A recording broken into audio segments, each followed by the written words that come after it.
I want to just take some time to go over the types of data that you're needing. The book goes over the definitions very well, but I just wanted to take a minute to go over them as well. So first, the difference between quantitative and qualitative, and this is going to matter for your project. Quantitative means numbers, and numbers that mean an actual value. So like zip codes, yeah, they're numbers, but they're a label for a city or a part of a city.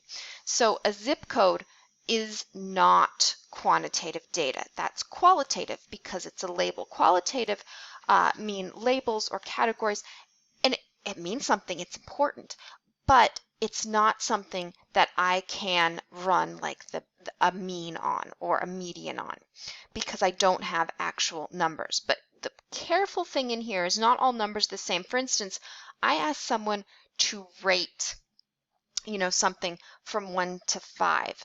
That's really iffy because that is often where you get into rating works, but where is coding? Well, if this happens, I'm going to call it a 1 and this is 2. Well, no, you're labeling them. That means something. It's called coding, and it's a label. So just because you have numbers doesn't mean it's quantitative data. And so that's where that can get a little bit dicey and you got to pay attention. Quantitative means it's numerical and the number means the number. 5 pairs of shoes means I have 5 pairs of shoes next to me. Whereas the zip code 99654 means Palmer, Alaska. It doesn't mean that isn't 99,645.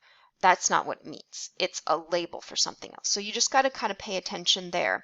But that's the big difference. Quantitative is numbers that are supposed to be numbers, whereas qualitative is anything that's a label.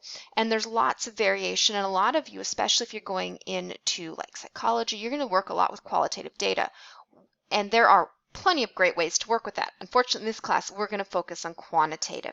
So that's where we're going to spend our time because that's where you got to start out. Now, parameter versus statistics. So a statistic talks about a subgroup. A parameter is the entire population. So statistic, sample, SS, parameter, population, PP.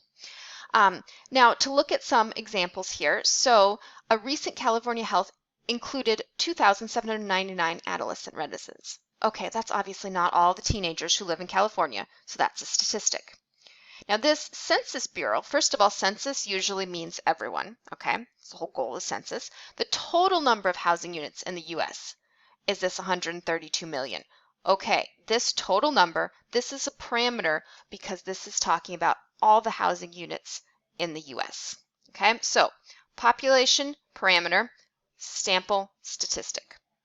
Now discrete versus continuous. Discrete means there's only certain values. And the obvious one is like number of people in a room. I either have 5 people or I have 6. I don't have 5.5. But you can have halves. For instance, shoe sizes are discrete. I'm a 6, a 6.5, a 7, a 7.5. I'm not a 7.25. Now, if I measure my foot in inches, that's continuous because I can get more and more specific. So, for instance, the Olympic trials just happened recently, so that's on my mind here. When they're comparing Olympic athletes for like times in the 100-meter dash, they're talking hundreds, thousands, tens of thousands of seconds difference between these world-class athletes. And I can continue subdividing until I can see the difference. And that's what continuous means. I can keep parsing this, getting more and more specific until I can see a difference. That's what continuous data is, whereas discrete, nope, it's this or it's this. I have 1 car or I have 2 cars in my drive up. I don't have 2.5 cars in my drive up.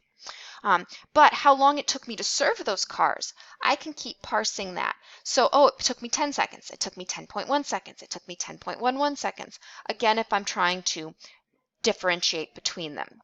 So like 14 here, it's subjects surveyed, their heights recorded. If I need to tell the difference between 2 people's height, I can get more and more specific. I can go all the way to millimeters. I can go, to nanometers, whatever it needs to differentiate the height difference.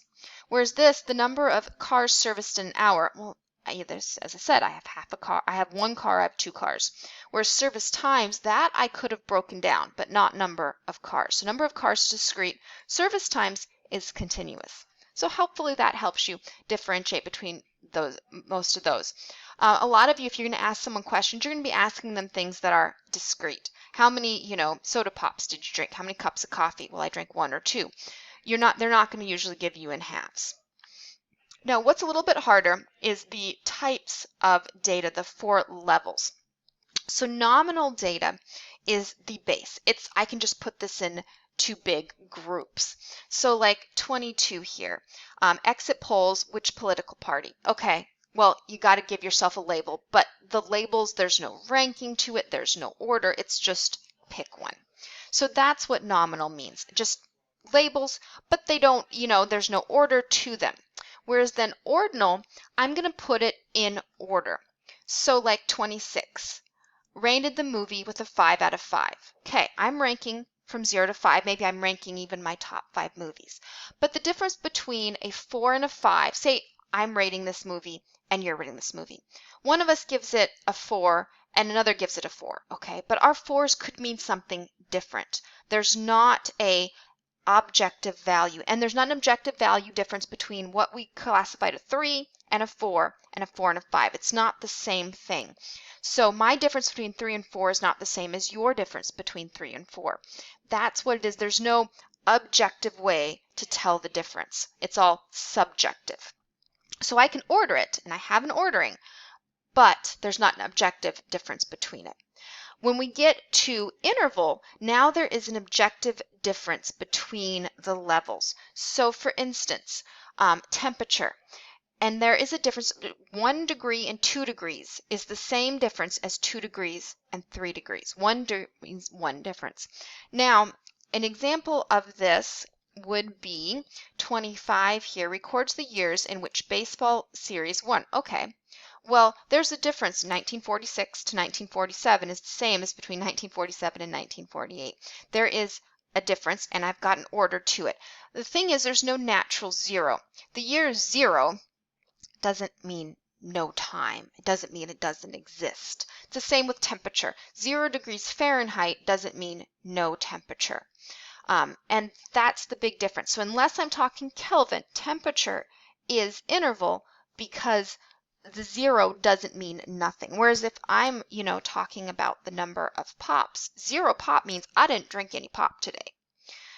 That's the difference between a natural 0 and not. Now there's a 0 in all these. That doesn't mean that the 0 is a natural 0. That means something. It means something. It just doesn't mean nothing.